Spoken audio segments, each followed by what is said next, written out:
14-19 మధ్య అంత చీకటి కాలం మళ్ళీ వాళ్ళు ఎప్పుడు గతంలో చూసిందరు.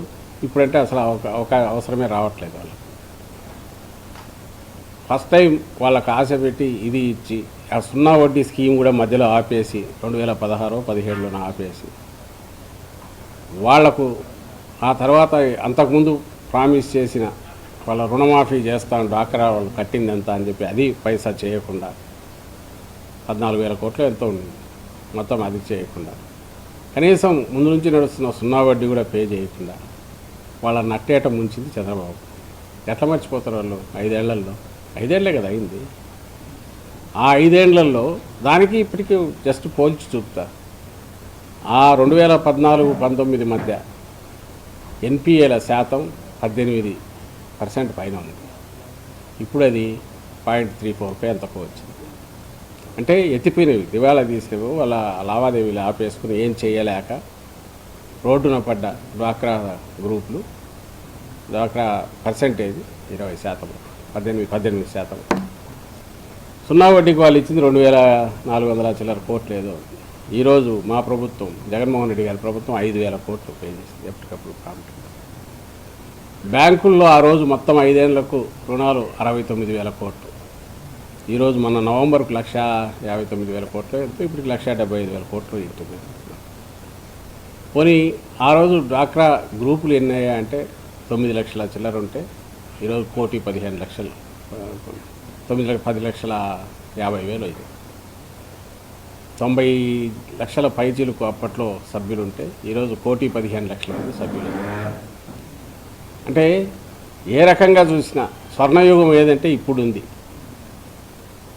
బ్యాంకులు హ్యాపీ, రుణాల రీపేమెంట్ రెగ్యులర్ అవుతోంది, మళ్ళీ తీసుకుంటున్నారు, అవి వృత్తుల మీద పెడుతున్నారు. దాదాపు ఈ ఆసరా కింద 26,000 కోట్లు రుణం మాఫీ కాదు, వాళ్ళ చెల్లింపు, వాళ్ళకు రీయింబర్స్ చేయడం అనేది జగన్మోహన్ రెడ్డి గారు వచ్చా క్రమం తప్పకుండా 4 దఫాల్లో మొత్తం పూర్తి చేశారు.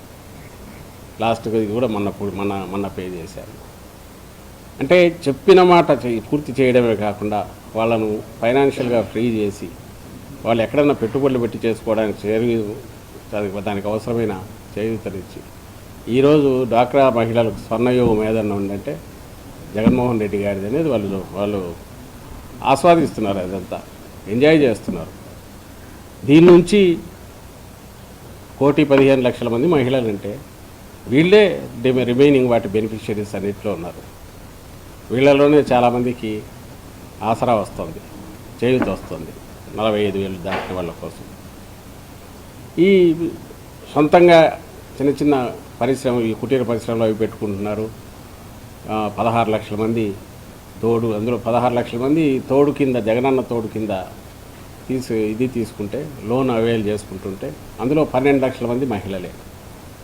మహిళలకు ఇంత పెద్దపీట వేసి ఇంటి స్థలాల దగ్గర నుంచి మిగిలినవన్నీ కంప్లీట్ వాళ్ళ దీనికి ఇస్తూ ఆర్థికంగా వాళ్ళని ఎంపవర్ చేస్తూ రాజకీయంగా కూడా వాళ్ళకు ఇది పూర్తి సాధికారత దిశగా అడుగులు వేయిస్తున్న జగనన్నను ఒక పక్క ఉంటే వాళ్ళను పూర్తి అన్యాయమైన దీంట్లోకి, చీకటి దీంట్లోకి తోసేసి వాళ్ళు నిలబడే అవకాశం కూడా లేకుండా అసలు ఆయన మనస్తత్వం ఎంతమందికి చంద్రబాబు నాయుడు. ఆయన చేసిన కామెంట్ ఎట్లా మర్చిపోతారు? ఏమాత్రం చైతన్యం ఉన్న వాళ్ళైనా కోడలు కొడుకును గంటారంటే అత్త వద్దంటుందా అని అన్నాడు. అంటే మహిళలన్నా అమ్మాయిలన్నా వీళ్ళ మీద ఉన్న చులకన భావం ఎంతది చంద్రబాబు నాయుడుకి. ఇంకా బూజు పట్టిన భావాల్లో ఎట్లా కొట్టుకుంటున్నాడని అందరికీ తెలిసింది.